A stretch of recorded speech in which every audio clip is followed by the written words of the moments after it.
Sports and the PGA Tour are delighted to bring you the season-long race for the FedEx Cup. Today's coverage of the Serenity Championship is about to begin.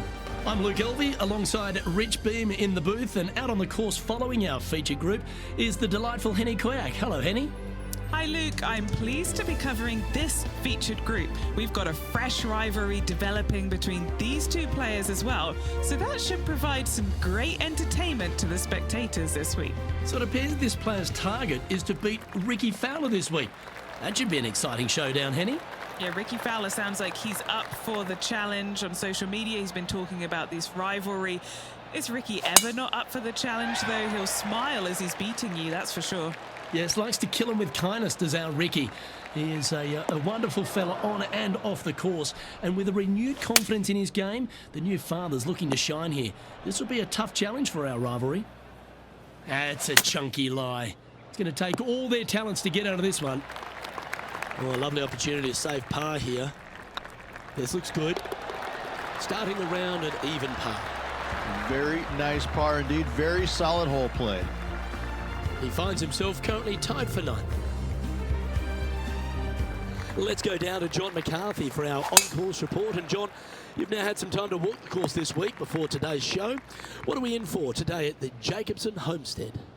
Well, Luke, yes, I love walking around this rural setting. Not a whole lot of trouble to start off with, but things heat up quite a bit when you hit the 7th hole, par 4. Has a dogleg left and a few bunkers and trees to deal with off the tee. Back 9 opens with a narrow and lengthy par 5, but that's really as tricky as it gets. I guess it gets a little swampy on the 15th, but the water generally won't be a factor for many players out there in the field. They saved the most challenging tee shot for the 18th, which leads up to an elevated green for the approach. That will be a fun hole to watch this week. Hopefully provide some drama coming down the final stretch. Let's see what happens, guys. Playing now from the fairway bunker.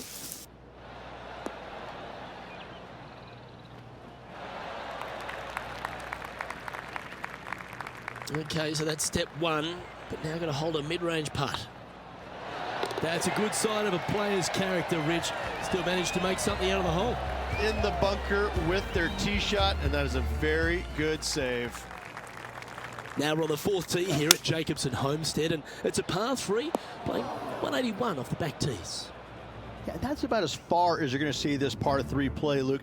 Player's going to go in there with the mid, probably shortish iron. Obviously, with the water on the right, you want nothing to do with that side as the bank severely slopes downwards. Bailing out to left of the bunkers, not so hot either. But with just a short iron in your hand, you think that these players are good enough to fire right at it, don't you? Now, this is a challenging one. A lengthy putt awaits.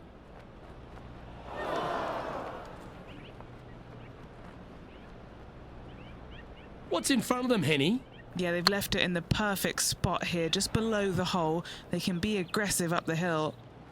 Currently at +1 for the day. Next up is this par 4 hole.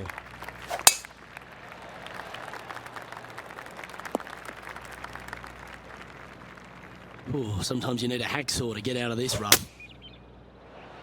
Going with the 5-iron here. That's a smart option. Back into the fairway. He has this putt to save his par. That'll sting a bit. A little too cautious on that effort there, Luke. And the putt drops, and we're moving on. Trailing by 6 shots after that hole. As we head now to the par 5 next. And this shot from the bunker.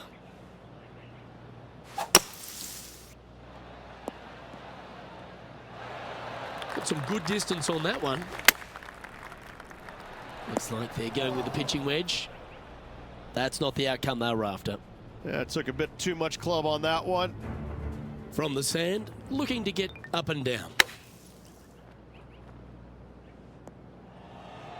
Let's see if we can get this one up and down for par.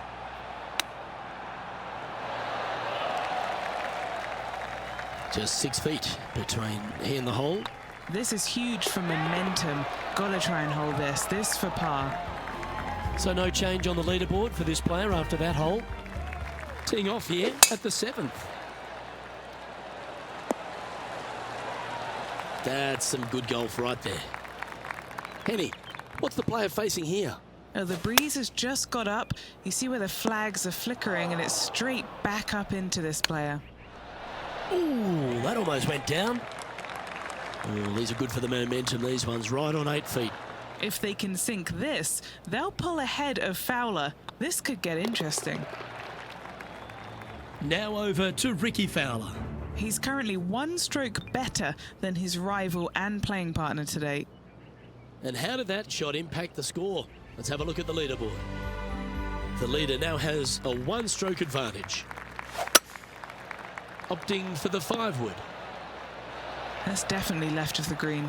Yeah, this was just a flat pull. A tad wayward, but still on the surface. Slim chance here for birdie, but you never know. 1 wheat bix too many, I think. Ouch, that hurts.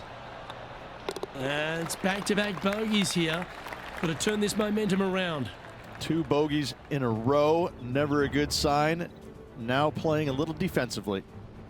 Here's Ricky Fowler's next shot. And after that effort, this is how the leaderboard looks right now.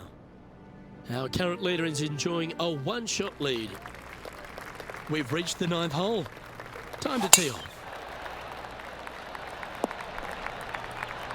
Good shot there, Beamer. Looks like they've got the 5-wood. Wonderfully played. Putting for birdie. A bit long on that one. This one just outside 7 feet to the hole. In she goes. Let's head to the next. Time now to make the turn for home, Rich, and this is an exciting part of the championship. What are your thoughts on this performance? Yeah, they're behind their rival right now through 9 holes, but there's lots of time, lots of opportunities on this back 9 to make up. It'll be interesting to see how it all ends up. Time for the second shot at the 10th. Yeah, well, it might not be on the green, but it's right up near the surface. What a sensational play on this par 5 there, Luke.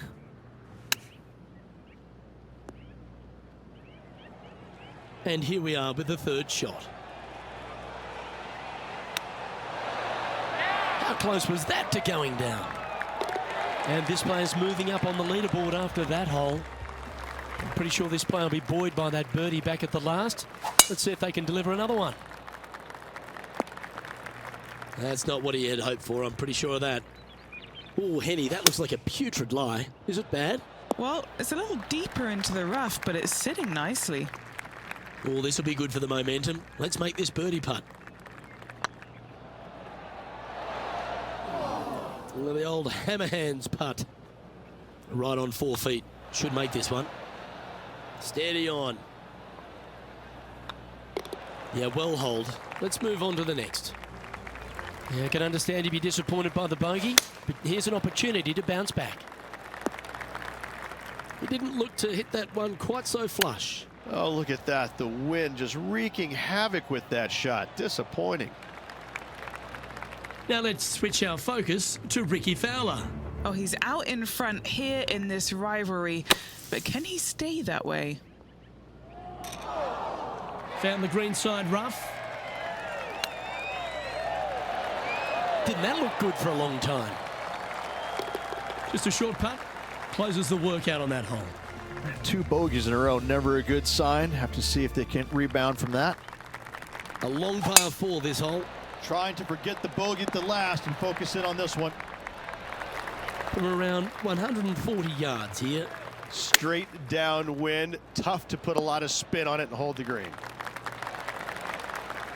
Left yourself an opportunity. Scorecard filled with 3s never hurts. Good putt to make this.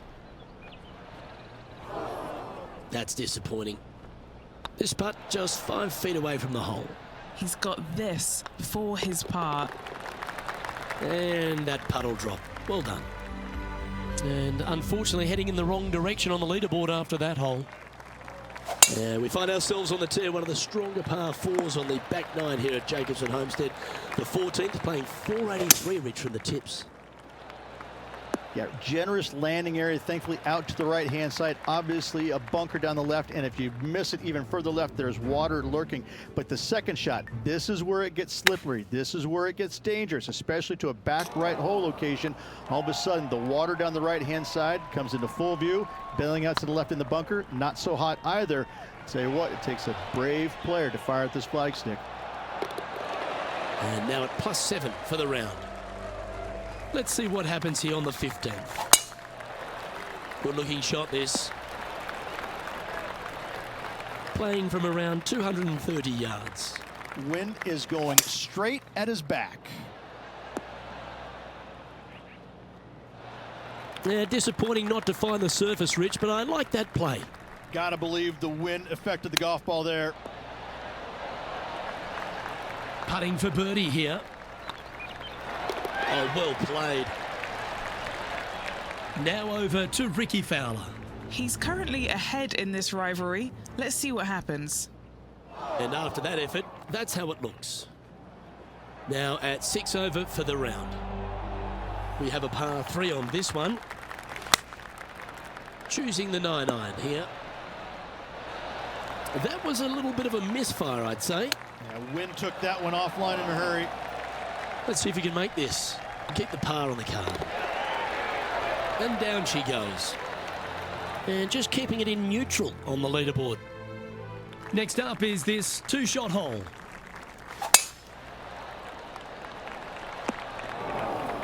Penny, that ball seems to be sitting down. Is it bad? Guys, you know the worst lie you've ever seen? Yeah, time's up by 10. This is nasty. See if you can get that one to come back to the left a little. Playing their 4th shot. Wow, that almost went in the hole. This one's for bogey. A bit long on that one. You know, Luke Donald once made all 400+ attempts inside 3 feet on the PGA Tour. Let's see if we can make this big putt for birdie. It's time to check on the leaderboard. The leader now has a 1-stroke advantage. Rich, we find ourselves at the finishing hole here at Jacobs and Homestead, and it seems strange to be playing it just at 400 yards. I'll tell you what, though, I like this finishing hole because it gives you options. You don't have to necessarily hit driver here. If you do, you got to take it over some pretty tall trees, and you can't miss it to the left-hand side.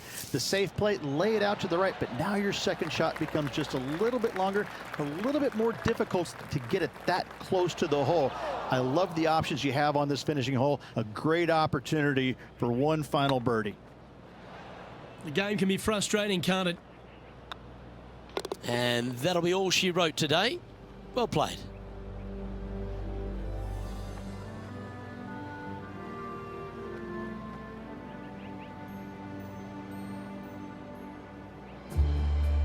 And as we recap all our rivalry results, it's a big thank you to our gal on the ground, Henny Koyak, for bringing us all the action from this group today. Luke, thank you so much. I'm not sure anyone enjoyed watching these incredible rivalries out on the course more than me. A pleasure, as always, to tread the fairways. Well, that's all we've got time for today. On behalf of myself, Luke Elvey, Rich Bean, Henny Koyak and John McKay.